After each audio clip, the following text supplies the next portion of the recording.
एक समय की बात है, भगवान बुद्ध अपने शिष्यों के साथ यात्रा कर रहे थे।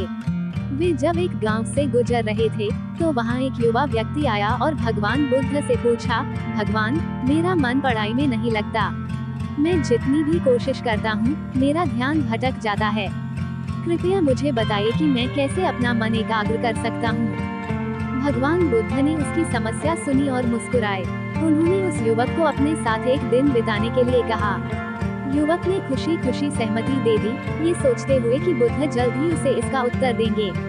अगले दिन सुबह भगवान बुद्ध और उनका शिष्य एक नदी के किनारे पहुँचे। बुद्ध ने युवक से कहा, तुम्हारे सवाल का उत्तर जानने के लिए पहले हमें इस नदी को पार करना होगा। क्या तुम तैयार हो?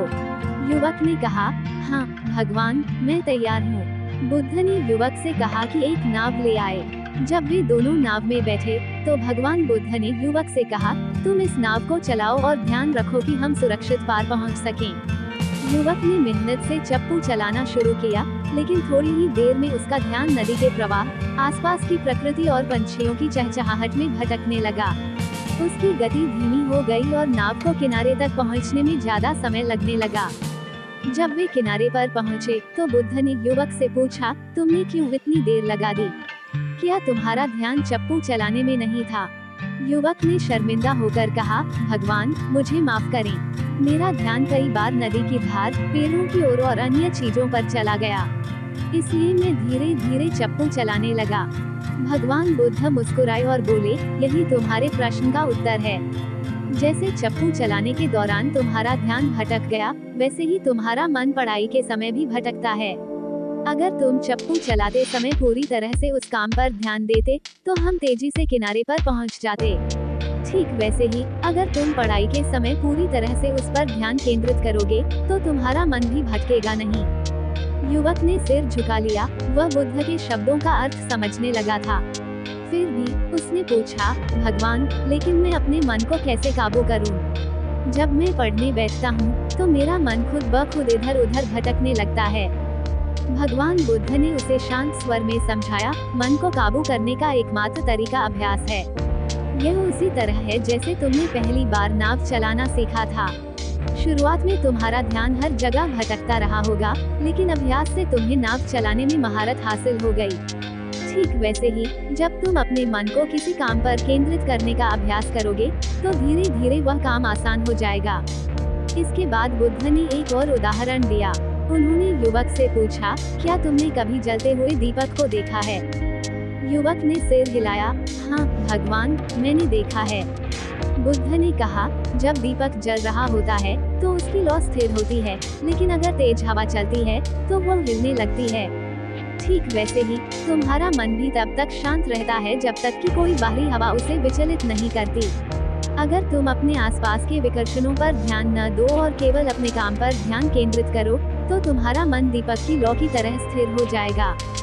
युवक ने बुद्ध की बातों को ध्यान से सुना और कहा, भगवान, मैं समझ गया कि मुझे अभ्यास की आवश्यकता है, लेकिन क्या ऐसा कोई तरीका है जिससे मेरा मन जल्दी शांत हो जाए? बुद्ध ने जवाब दिया, ध्यान इसका सबसे प्रभावी तरीका है। ध्यान से तुम अपने मन को नियंत्रित करना सीख सकते हो। जब तुम ध्यान करते हो, तो तुम अपने विचारों का अवलोकन करते हो और उन्हें बिना किसी प्रतिक्रिया के जाने देते हो। धीरे धीरे तुम्हारा मन शांत हो जाता है और एकाग्रता की क्षमता बढ़ जाती है। युवक ने कहा, लेकिन भगवान, ध्यान करने के दौरान भी मेरा मन भटक जाता है। बुद्ध ने समझाया, ये स्वाभाविक है। जब तुम ध्यान करने बैठते हो, तो मन का भटकना शुरू में सामान्य होता है, लेकिन जैसे जैसे तुम अभ्यास करते हो, वैसे वैसे तुम्हारा मन कम भटकेगा। एक दिन ऐसा आएगा जब तुम्हारा मन पूरी तरह से शांत और स्थिर हो जाएगा।